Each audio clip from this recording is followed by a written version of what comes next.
Here it comes. So Ken was able to get the last Monday in July again for the W Hall that we went to before. So I think that's going to be once a month at that location. We'll do Zoom calls on other Monday unless we find like a second VFW, maybe a little bit further out west, to kind of have like east-west. And so some people aren't driving over an hour to get there.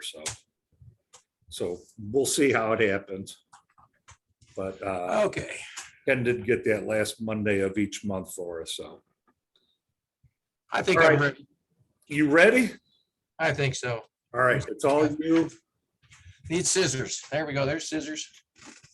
'Cause All I'm- right. We'll give it a try. I'm Oh, gonna I forgot. fit I it. don't have the bee dies. Just a second. I gotta see if I can find my bee dies. Okay.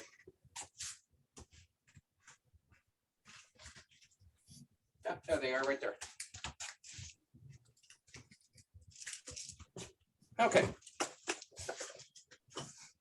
Apologize. There's a sun out today and I can't close the windows. So that's the fly we're going to tie right there. Cool. It's called a carp carrot. And it's tied on a sinking fly, wet fly. And the materials are pretty simple. Bead eye there in the front, yellow or orange yarn, carrot color yarn, and marabou hackle. And that's pretty much it. And that's what this one is a little bit squirrely, but all right. So let me see something here. Don't you need a Van de Graaff machine to get the feathers to fluff out like that? No, actually, I found out that I spit on them and it worked like a champ. Oh, okay. I'd say a balloon would be an alternative. All right, I'm going to use orange thread tonight. And I'm going to tie it on a size 10 hook for size, just so you can see it a little bit better.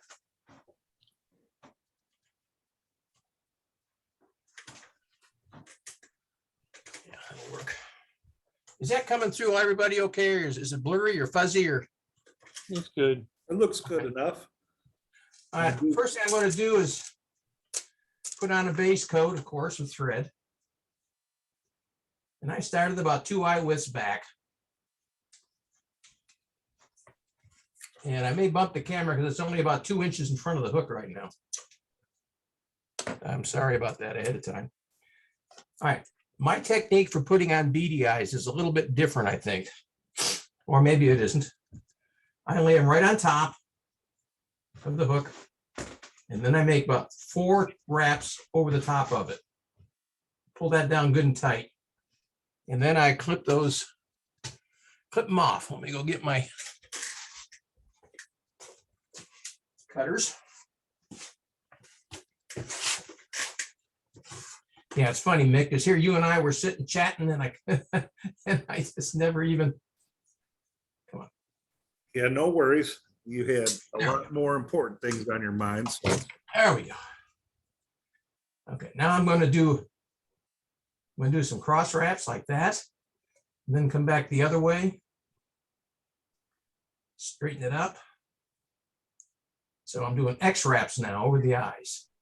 Now I'm going to come under the left side, over the top of the hook, under the right side, over the top of the hook. I'm going to do that about 3 times. And that'll really cinch those eyes down. Sorry about that. Okay, I'm going to wrap all the way back to the back. The body is made out of orange yarn. And I'm using Mix and Mine favorite yarn. Bonnie cord, Jameson's Shetland Spindrift. good stuff. Yep. Well, you can't see it very well there. There it is. And this color is pumpkin. So not carrot, but close enough. Yep. So we're going to tie this in here like so. I'm going to go back just about to the barb. Cut a little bit of yarn off.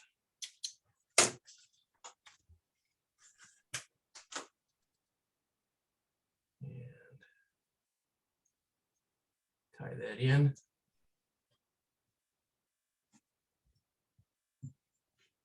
Make sure I'm back behind the thread. And I am, and now I'm going to come all the way forward to the eyes, to the bead chain.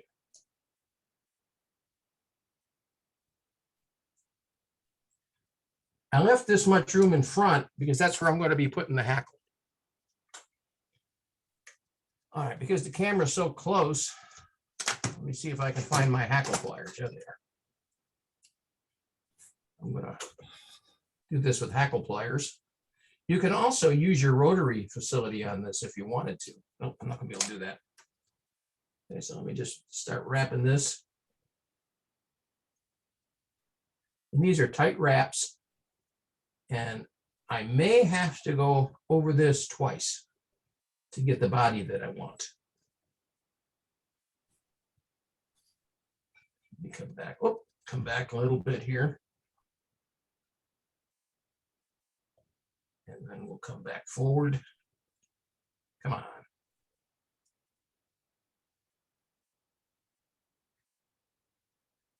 There we go. Okay. Now let's just secure that. Once behind, once in front, twice behind, and then one more in the front. And I just cut my line. Oops. Now, you're supposed to do that, aren't you? At least once during a presentation. Yep. Yeah, which is brings up a good point. There's some sharp points on these beady eyes or bead eyes. So that was off the beady eye that cut it? Yeah, the beady eye cut it because there's pieces of wire that stick out of the end of the beads. Yep. And if you're not careful, you hit your string on those pieces of wire, it'll cut it. Yeah, I've used those pull chains a couple times, the beady eyes. Yeah. They are fun to use. And now I'm like, yeah, I want to tie something that has that. That's kind of fun. There we go. And we'll do that there. I'll bring this forward. Now, you could, if you wanted to, bring the yarn up through the eyes and then forward. But what I'm going to do is I'm going to take one wrap with the marabou back behind the beady eye, or the bead eye, and then I keep calling it a beady eye because one of the flies that we tie is called the beady eye. It's an extremely potent fly for bluegill.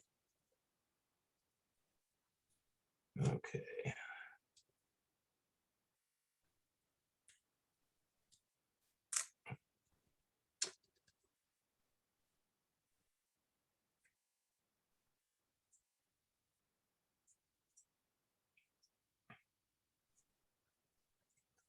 All right.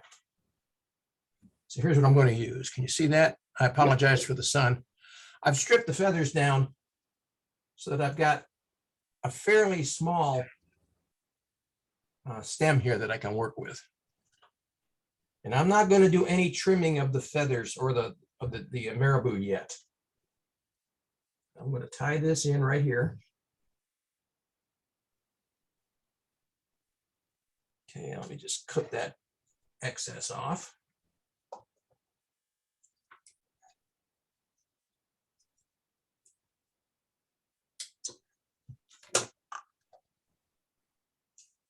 Tie that down really good. Okay. Now I'm going to come back behind the eye, the beads. I'll make one wrap behind, and then come back forward, and then start wrapping. I'm going to make about 3 wraps, and I'm hoping that this stuff will fluff up a little bit more. There we go. One more wrap.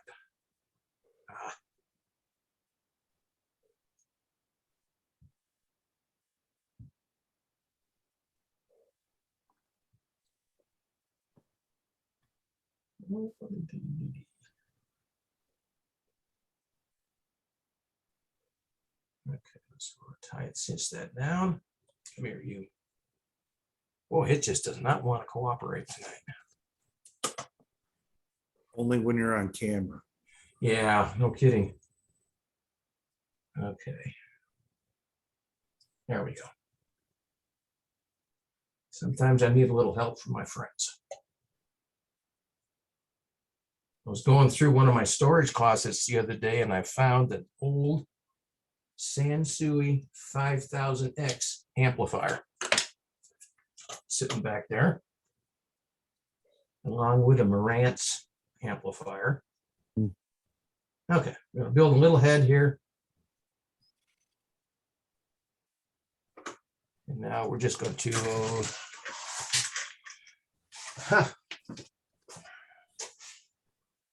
put a little half hitch on it and we'll be ready to go. Our whip finish and we'll be ready to go. Cool.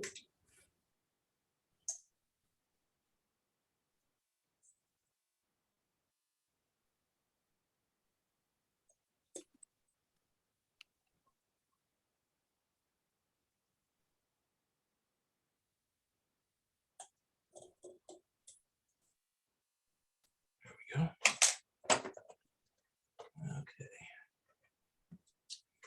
Now, what you can do, if you don't like all these things flipping around here, you can just kind of pull some of them off and make this a little bit smaller.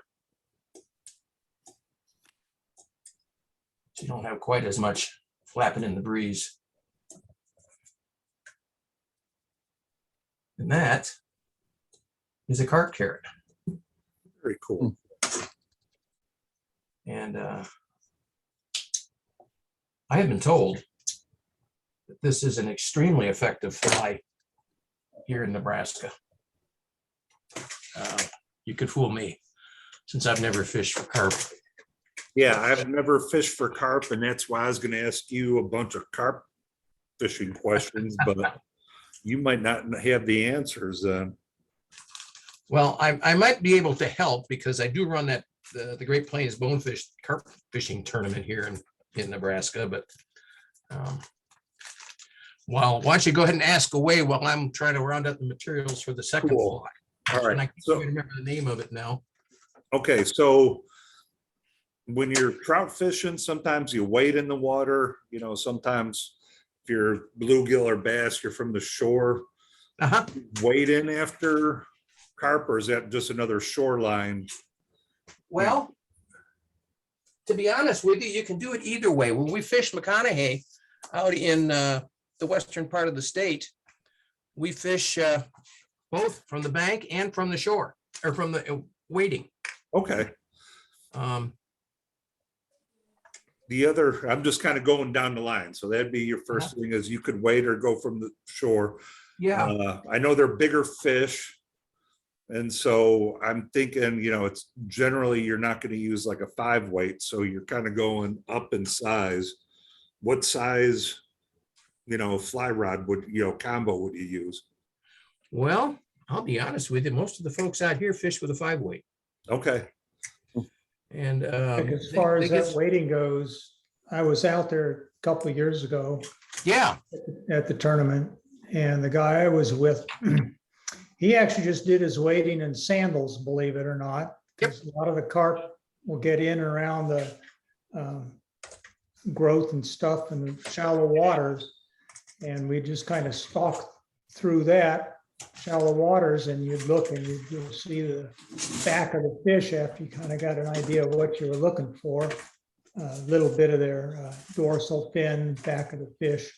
And you'd kind of just, in some ways, almost sneak up on them because they weren't that skittish, and just get to the point where you could flip a lure just right out off their nose to see if you could get them to take it. But for a good part of it, we were wading in pretty shallow water, just looking for the carp in and up amongst the little rushy grasses and stuff that there were. Makes it a challenge to keep you, not get hooked up on that stuff with your line or your hook, but. that Roger, was- were you fishing with Larry Dostal, or were you fishing with Ken? Oh, I can't remember. Okay. Were you fishing way up north on the in the lake? In the sandy bottom? I guess, like I say, it's been a couple of years and I can't remember the details. Yeah, part of Lake McConaughey up near the where the Platte River runs into the lake is very much like the salt flats down in Florida. And the carp hang in those flats. So you can fish them just like you fish a bonefish. Fortunately, you don't have to have 75-foot casts because you can usually get a little closer to them than that. But if you're fishing Lake Ogallala, now the first tournament we had, a lot of guys waited in Lake Ogallala where we fished. The problem with that is the lake is wadeable very easy in the morning, but they open the dams and let for hydropower, and the lake starts coming up. So by mid-afternoon, it's come up about 4 feet. So where you were wading maybe knee deep before, you're now up to your waist and beyond. So Wow. you got to be a little careful of it. Most of the people that fish up there fish on Lake Ogallala, fish from the banks and from the shores and everything. And we caught some really big fish the last time I was out there out of Lake Ogallala. So Yeah, because I don't know, some of the carp that I've seen in water before, the water always seemed dingy. And so I knew they were more like, would try to find whatever they were looking for by sense of smell. And so I know our flies don't give that much of a smell. So I guess you really got to almost put these on right on top of their nose for them to see it, or do they? That's a good question. And I'm not absolutely sure if they see the bait, I know they smell it because a lot of people use what they call stink bait, like you do for catfish. But Larry tells me when he's fishing, he will cast out a little bit in front of it and then just twitch it back toward the fish. So that leads me to believe that the fish are seeing it. Okay, And then maybe up taking close. it. Yeah. It's pretty close, pretty tight tolerances fishing. You got to be pretty accurate, and those fish will spook in a heartbeat. I was watching Eric Ramos, who's one of our lieutenants of the police department here, and also is one of our Healing Waters guys. He fishes a lot in the Papio Creek, which is out by the base. And I was watching him fish one day, and I walked up, and the fish he was fishing at, I wasn't too careful, and I'm about 40 feet above the creek, and I spooked the damn fish. Wow. So they are pretty sensitive to sound and to about everything else. So that was going to be like almost a next question. If, maybe they pick up on sound, maybe not in a, what we would say, bad way if you spook them, but maybe even like those little beady eyes might rattle or something where they pick it up with their lateral lines and might pick it up that way as well. Yeah, that could be, I'm just not sure. So, okay, this is the second fly that we tied. And this has 3 components to it besides the bead eye. The tail is black marabou. And you see, I kind of clipped it there. The body is olive chenille. And if memory serves, it's been a month since I tied this fly, but it seems to me that was the wrong color. But I was just doing it for demonstration purposes. And to be honest with you, I don't think it makes any difference on these fish. You can tie them in almost any color and they will take it or not take it, depending. And then it's just a typical soft hackle after that. So, and I used olive thread on this one, but I don't think I've got my olive hooked up. Yep, well, I got green, that'll do, that's close enough. Okay. So we use green on this one. And again, the same hook as I used before, size 10. And this is a WR004 size 10. I'm not sure what WR stands for or what company makes it. But these are hooks I've had probably for 30 or 40 years, so I can't even tell you where I got them. It might have been given to me by somebody. So, okay. And once again, a good thread base. Again, I start a couple of eye wisps back. So I've got room to put although on this one, the hackle is actually behind the bead eye. bead chain. Okay. Put my beads on. By the way, for those of you that are going to be around a week from this coming Thursday, Mike Kelly is tying 2 classic dry flies. He's tying the Quill Gordon.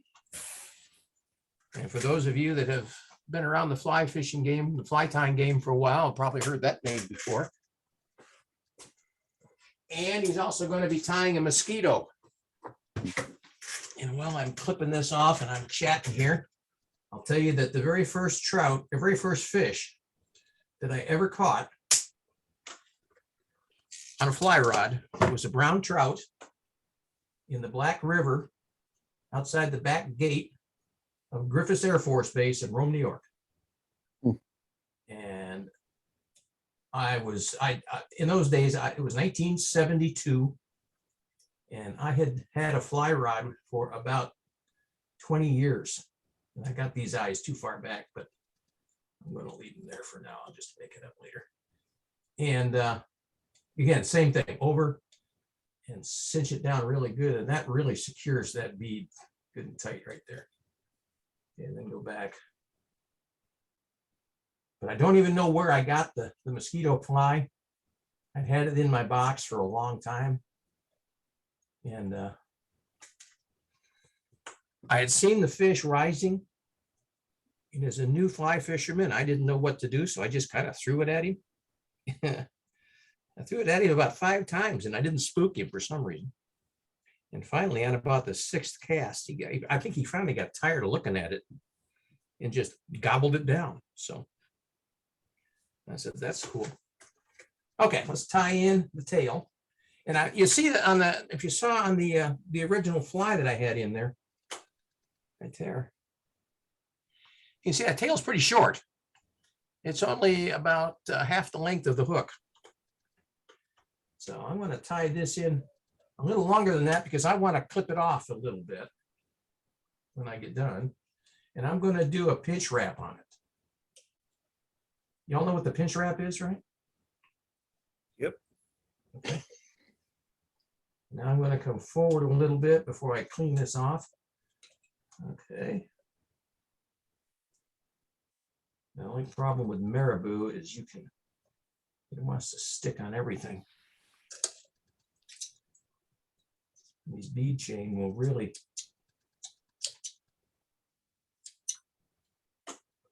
make a mess of it. Uh-oh, somebody's looking for me.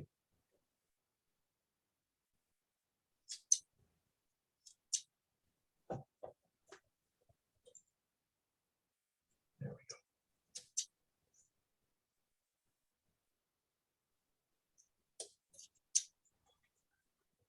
go. Okay.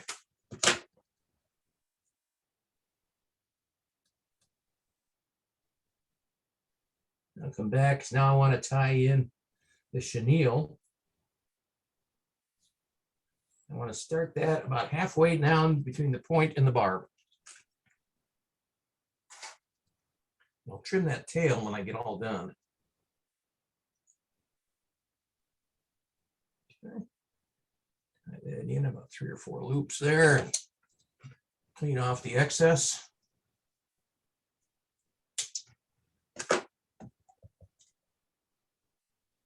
Cinch her down really good. There we go. And come on forward. A couple of wraps.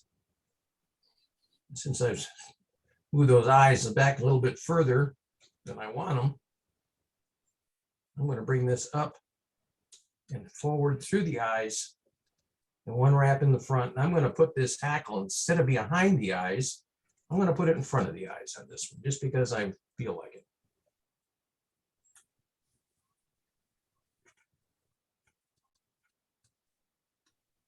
Because I screwed it up. Okay.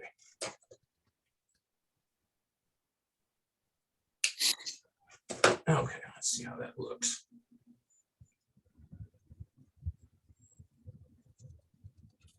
Turn that off a little bit.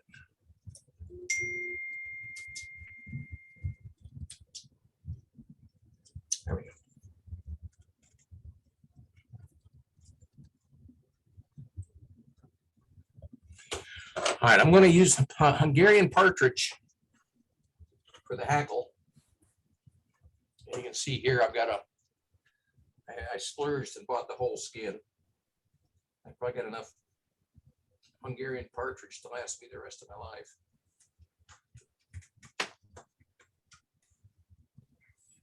And I think there was at least 1 or 2 full skins in that box I brought down to Bennett Springs.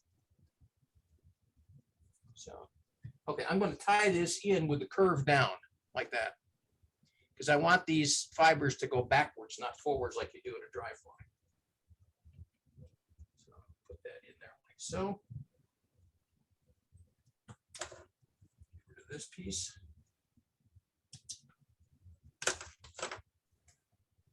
Let's see if I can do this short little feather.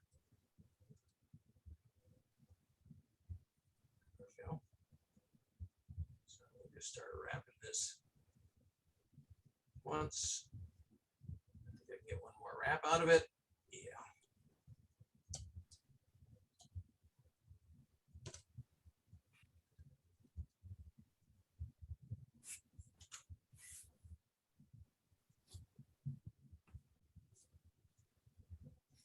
Build up a little head here. All right, and a whip finish. Oh, I want to do something else. See how these hot fibers are just kind of splayed out all over the place? Yeah, What I'm going to do is I'm going to pull these back like this. Now I'm going to take some wraps on them. There we go. See how that kind of brings those fibers and pulls them back? So now I've got a little bit better rearward facing. I'm going to have to clip off some errant fibers here, but that's okay. And now I can whip finish this thing.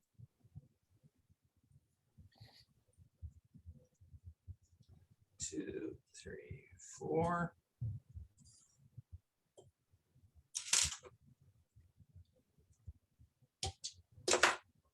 We'll clean it up a little bit. Get a little light on the subject here.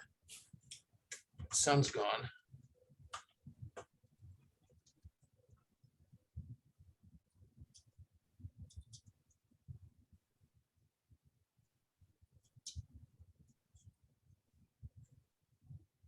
Okay.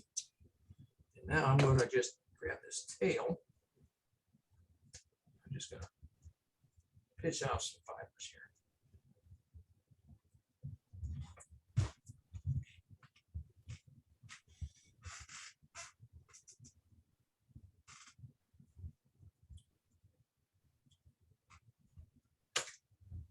And there's another carp fly. looks very nice.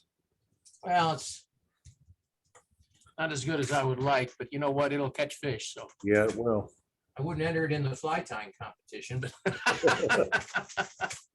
but the materials are there and the technique is there. And I think that's what, yeah, I see Amy smiling there. She's just shaking her head saying, oh my God, is he at it again? I know what she's thinking. At least he's not tying a tenkara fly. Yep, that's what I was thinking. Any other questions on carp fishing that I might be able to answer? Hey, John, Yeah. I got a challenge for you. Catch carp on a tenkara rod. Okay. I've done it. I've done it. I couldn't land it because I had a trout net and it was way too big for the trout net. I got him all the way up the shore before I touched him and he took off. There is a YouTube video out there of a guy, and I'm not absolutely sure where he is. Someplace, probably Vietnam or Thailand, with a tenkara rod, and he is landing. It's about a 40-minute video, but he's landing about a 200-pound carp on a tenkara. And what's really interesting, of course, you know, tenkara, you don't let the fish run and let him tire out with the drag. I mean, you're the drag. Okay. Yeah. And what happened, this guy, the fish pulled him in the water. And here he was tenkara rod like this, backstroking for all he's worth, trying to bring this fish back in.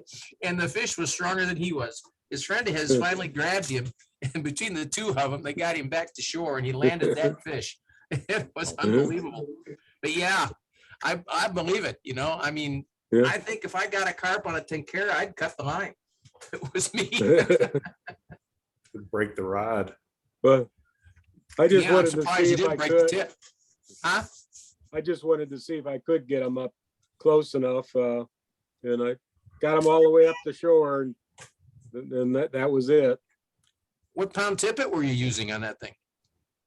I don't know. This was last year. I would say probably a 5X. Okay. Yeah, I think the biggest thing I've caught on the tenkara is about a 16-inch rainbow. And I caught him at Bennett, so 2 years ago, Oh, cool. down by the dam. And I was the only one there. Nobody saw me catch it. Oh, But hey, what can I say? Anything else? trying to think of other things that, so you said most people use a 5 weight, so I guess the 5X tippet, or can you go a Yeah. little bit heavier because maybe their eyes aren't the best, you know, but Yeah, they're more stained water, but I guess 5 would be perfect. 5 would be fine. Yeah. Yeah. I think a lot of guys just use, what is it, 10 or 15 pound test leader, just leader material, Gotcha. right on the fly line, and go from there. And you would still use the same weighted forward fly line, or do you do Yep. like a Yeah, wait forward, sinking fly tip line. or something? Okay. Now there are, Larry Dostal tied some carp flies for us 2 weeks ago, no, 6 weeks ago for us. He tied them. No, 2 weeks. Yeah. Anyway, and he was tying weighted flies, and I mean he was weighting the heck out of them. He was using 30 thousandths lead That's and heavy. doing 2 and 3 layers of lead on those flies. So, you know, I'd hate to have one of those hit my rod on the back cast, you know, crack that thing bigger than hell. But so yeah, he uses a lot of real heavy weighted flies to get them down and get them down fast.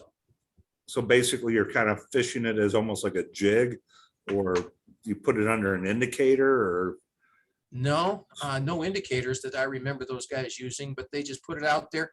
It's all sight fishing. okay. If you can't see the carp, you can't catch him. That's the rule with a carp fisherman. Okay. So they will cast that fly, and then they will just kind of jig it back slow, not a real, you know, jig like we're thinking of, but Yeah. kind of a twitch it back. And then if the fly disappears, they pull. Gotcha. So they're looking for the carp kind of sucks it in, as I understand it. And then they set the hook. So yeah, and boy, once they set the hook, it's Katie bar the door, because you're in for a heck of a tussle. Yeah, they are big, strong fish. So Yeah, they are.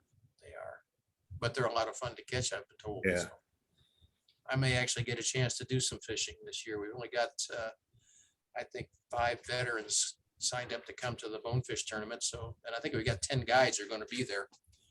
So I may actually get a chance to go out and fish with my favorite guide, Mike Medina from Denver. so that'd be good. So, Yeah, I good don't guy. know if those carp are the different, I'm guessing maybe a different species than the ones that we see at Bennett, you know, because I don't know if it's the same or not, but once in a while I'll be, you know, sitting in zone 1 and one of those will come by and they're massive. They're huge. It's like, It gives your heart a real jolt, doesn't it? When you say, oh my God, look at that. And then you It's- realize what it is. yeah. And it's like, wow, I just kind of look at it, I'm like, yeah, that would be kind of fun, but I'm thinking, you know, 5 weight's a little bit on the small side for that. And then sometimes at Bennett, I'm with the 3 weight. I'm like, yeah, please don't hit that. Because, 5 weight's okay. A lot of guys use an 8 weight. okay, Yeah, in this country, and I think in Missouri too, the 2 common carp are the common carp, which is the one we normally think of when we're fishing for carp. They're kind of a goldish brown with their mouth pointed down. yeah, And then the other one is a grass carp. And he's a little bit more silver and he has a little more conventional mouth, and you'll see grass carp coming up and feeding off the top. Okay. sometimes. A common carp will too, but it's a lot more difficult for him to feed off the top with that bottom facing mouth. He actually has to Yeah. get his head out of the water. And when they're after mulberries, they will come completely out of the water to suck in those mulberries. They're Oh, that's pretty pretty cool. interesting watching them. Yeah. Mulberry season is the time that everybody is waiting for or waits for here in Nebraska to go carp fishing. Because kinda the carp, you can fish on the top, and just, it's really fun. So it's like Amy's dry fly. It's a mulberry, but That's what it is. Yeah. yeah. Same fly that Amy ties. Yeah. Yeah. I had my first mulberry the other day. I was out with Game and Parks, and we had a bunch of kids out fishing, and I was walking around this little lake, and I see all these things laying on the ground, these ugly purple things. And I come up to one of the other instructors. He's got a whole handful of them, and he's popping them in his mouth. I say, "Oh my God, what are you doing?" He says, "Oh man, these are good." I said, "What are they?" He said, "Mulberries." I said, "Okay." So I went over and I picked a few, and man, they are really good. No wonder the carp like them. So Amy's gonna have to tie the mulberry caddis then.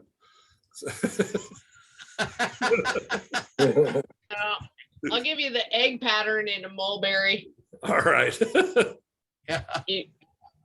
You tie up some of that antron and run it through like that. You can make it look, but I don't know. I was laughing when Dave started telling his story. I remember talking to him last year. He's like, "I got a carp." And on the Tenkara.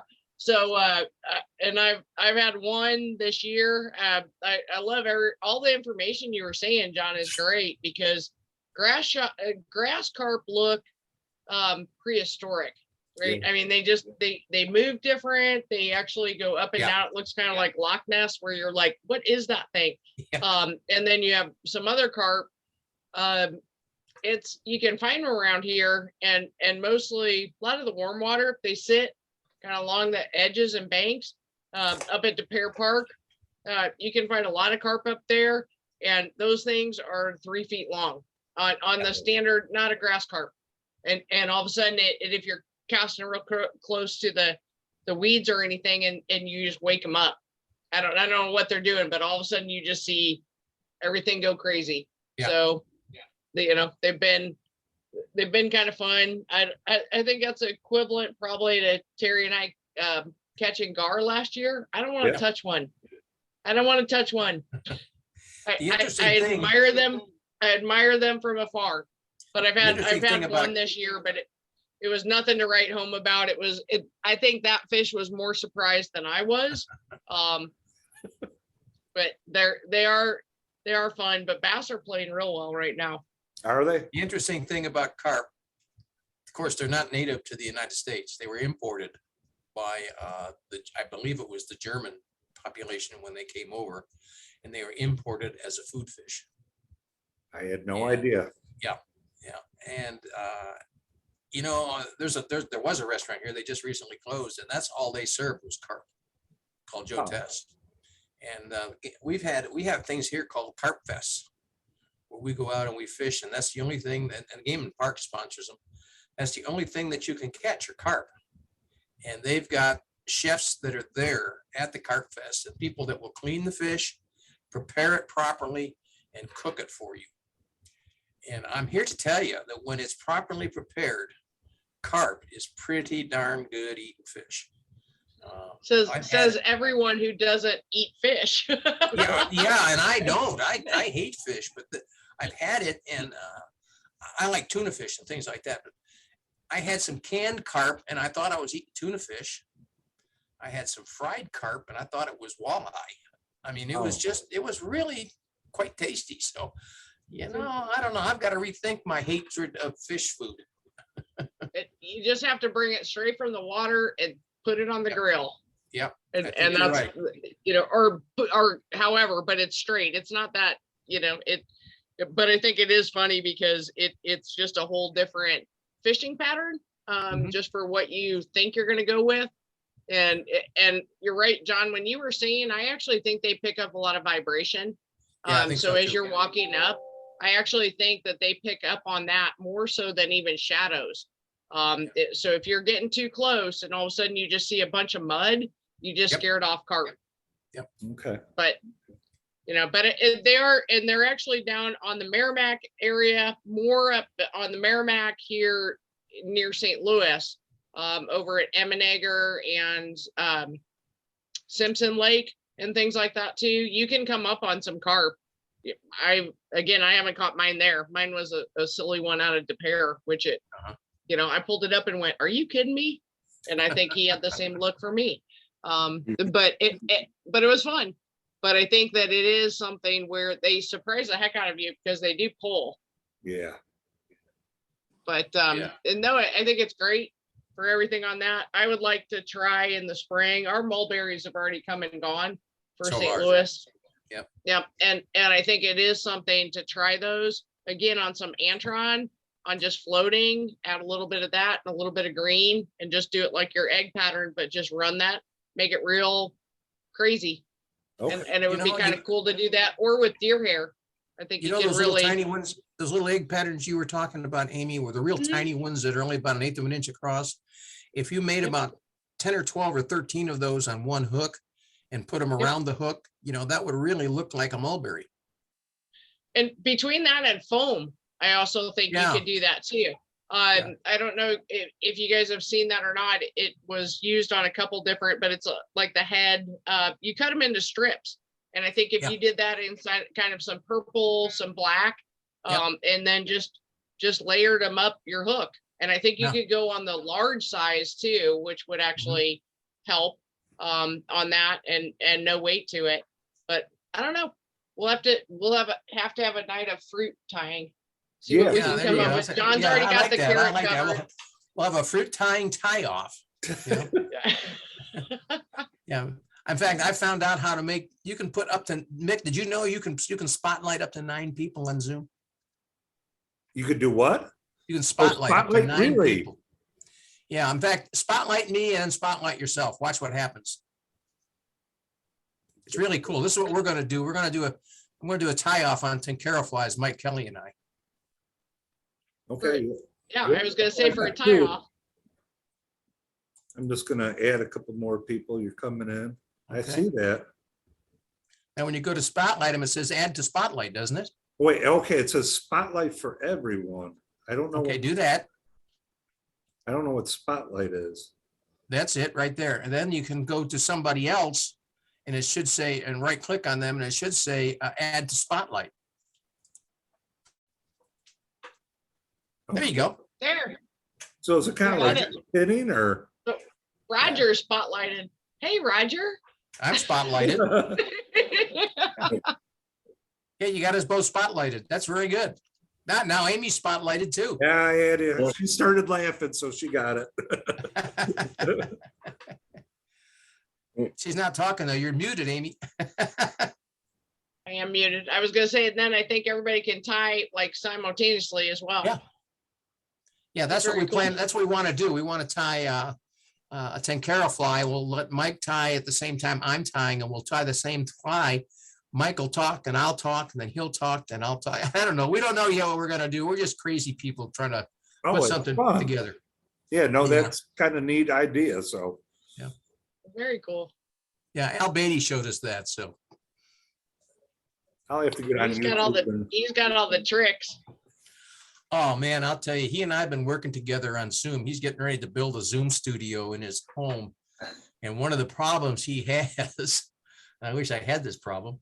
He's got so many cameras trying to figure out how to control all the cameras. It's like a television studio.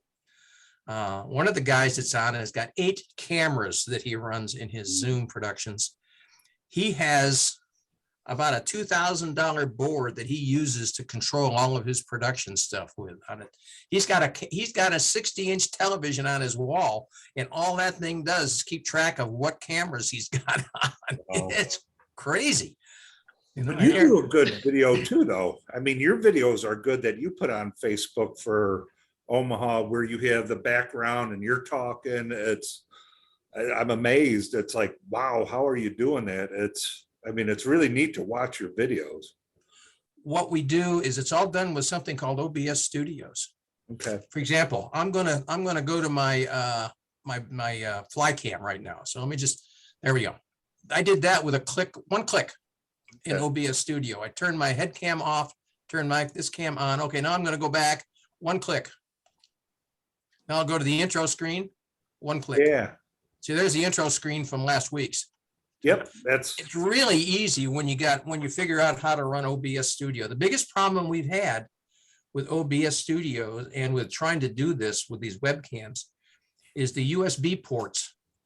Because of the bandwidth, USB ports can only support one camera on a port, okay, on a USB 2. But what we have found, and I've just picked up two USB 3 USB hubs. And I now have two webcams into one USB port. And that's been a problem because most of us only have about 4 ports on our computers and some only 3 on laptops. yeah. So you're limited Hey, to the John, number of, huh? Go I'll ahead, turn Amy. mine around too. Did you, so I'm a direct plug-in and then I picked up and I've used, I think it's Akron or something. But sorry for the mess. You're But- fine. Can you see it on my other one? No, I Did think, no, Okay, hang on. Let me See switch Minion. my camera.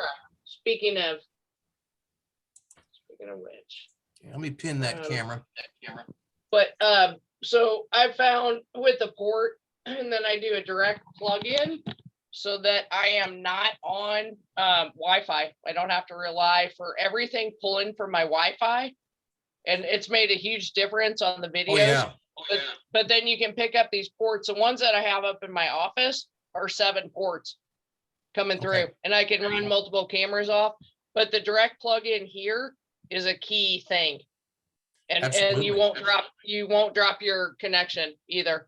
So, Yeah, I can and then tell it just plugs into a connection back there. Yep. And then I've got my power cord that leaves everything else pretty separate. And I've Yeah. got multiple, sorry, you guys do not need to see that mess. But it is something where I think that, again, just the trial runs on what like Yeah. that. And so I've got the light ring and a couple other things too going. I have one LED and then I have a phone holder on that side too. So it's just a matter of which ones, but when I was trying to run Wi-Fi, I'd drop halfway through or it Oh, would yeah, start no. to buffer. And Yeah, it would Al just. will tell you that too. You can't do that. You've got to be running on a direct connect Ethernet. Otherwise, you don't have the bandwidth. If you're running your Nope. Ethernet, most people are now running gigabit LANs. Whereas your Wi-Fi, you're probably going to have 300 megabit. And your camera is going to take, let's see, my camera right now is taking about 60 megabits of data per Wow. camera to run. So, and you can see, here's one of the cameras I got running. That's that one that you put me onto, Amy, the manual focus webcam. Yep, that's I've mine. also- That's the one I've I'm also using. got a light underneath here, just a little flashlight. And then up here, I got another light. We're finding that light and sound are the hardest nuts to crack when it comes to these things, because lighting up your fly so that you're not putting it in shadow when you're tying is a real trick.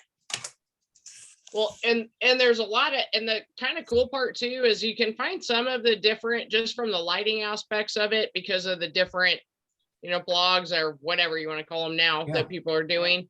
But you can find a lot of those little light rings for like 10 or 12 bucks Mhm. at Walmart. And that's the thing too, is, kind of shop through, look, try it out and see. I have the one that I have to go to my fly tying. I can actually do a remote control, but I also have a push button underneath my desk and you can hit it to change the color of your light Yeah. that's hitting. Yeah. Because that's, anyway, it for all of us camera lighting techie nerds, it is kind of cool because you do look at it, and some of the times when you watch different ones, you're like, it kind of loses your attention when you can't hear it correctly, when different things too. Remote plug-in microphones, but you have to make sure your Bluetooth's off. There are tricks of the trade if anybody wants to get into it. But I think Bluetooth, if you're on Bluetooth on your headset, it will actually interfere with your computer Yes, it will. some too.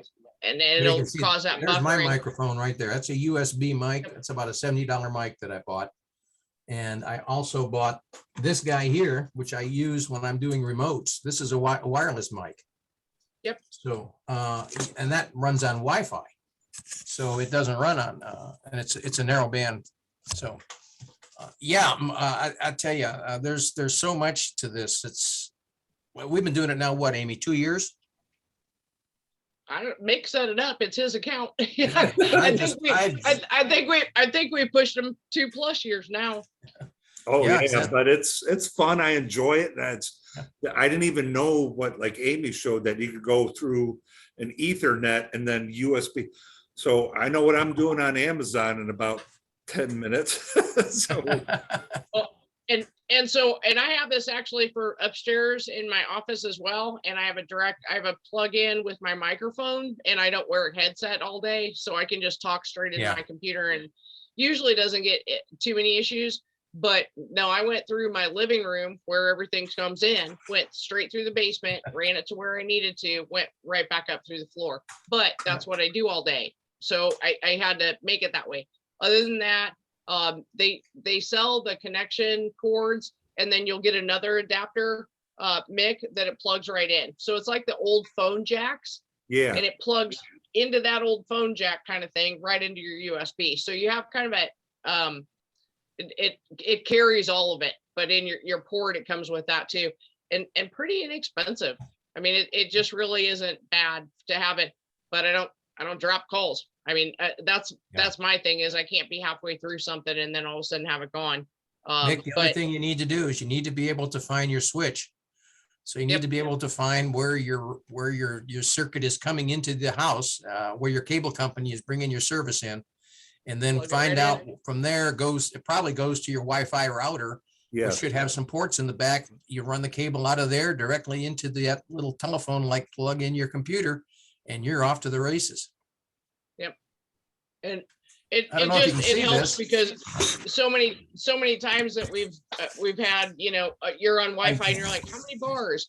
Because sitting down in my tying room right now, I have half of 1 bar Wow. at all.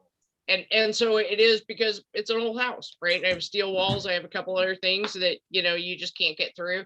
So it depends on where you're tying as well. We got way off on the tech side of that. Well, it's fun. It somehow ropes back into fly tying somehow. It does. But it's kind of fun just to mess around. I don't ever pretend to know anything about it. I'm just kind of like, well, shouldn't this do this? And then it should do that, which is a lot like how I tie flies. So Pretty much. that's why Trial that's and why error. it all ropes together. Yeah. So, all right, all well, you guys have a great week. I'm gonna jump off and have dinner and hop on a call. We've got another call coming up in a little bit. New regional coordinator coming on in the Northwest, which I'm happy to talk to. But other than that, I will be back in a few weeks. I'm out probably, well, through the first full week of August. So, and other than that, you guys just keep me You taking a posted on stuff. vacation again? Somebody's got to do it, right? Yeah. Gee, I tell you. Yeah, I'm headed out west next week, and then I'll be back the first week of August. Cool. So Anything Gotta more get- you want gotta to add from staff, or are you good, or? I'm good. I appreciate everybody doing this, and I think it's fun. So I see all this kind of just by what happens and what Mick sets up, and just the emails and stuff too. But no, you guys are doing a great job. I enjoy it. Cool. Always good to see you. Yeah, Amy. Well, I'll come in late August, and I'll tie up some Montana flies for you guys. Cool. What work, I'm probably right? going to be at Lake Ogallala in late August. So Well, I'm trying to get that direction, John. I hope but you don't- can. I really do. I really do. I'm seriously trying. Yeah, and all this, I mean, it's all good and it's all work, and it's not. I probably, out of the whole time I'm out there, I think I get about 2.5 days that I might be able to fish, but of course it's going to happen. Yep. And Steve, Because I went fishing in the rain every time it's rained here. I'm like, you know what? It's not raining that hard. yeah, No lightning. So I can't stand it if I'm not going. So I will, I'll keep you guys posted, but everybody in the meantime, stay well, and Yep. I will see you soon. All right, You everyone, will. you take care. Take If you care, need Al. anything, Thanks, got my Mick. email, call, okay? Mick, go do your budget. Yes, I know I'm gonna start looking at the videos now and start planning the budget, and then probably Wednesday night while I'm here, I'll be working on it, because then it'll Yeah, I've get got like a week. to, I'm headed over to, I just got my car back. They did the ball joints on it this afternoon, so another $1,400 of parts and labor. Oh. So I've got to go over to my storage shed and do an inventory. We haven't done one in 3 years, so. Yeah, I'm And still I working can on do my it. budget. So, Gotcha. all right, all. Anyone else have anything before we head out? Thanks, Mick, for doing this. Oh, you Yeah, are Mick, welcome. Appreciate it. Again, if you guys need anything, you've got my email, you got my cell, you got different ways to get a hold of me. So you guys have a good rest of your week, and we'll see you soon. Take care, my All right. friend. All right. You will. Take care. Bye-bye.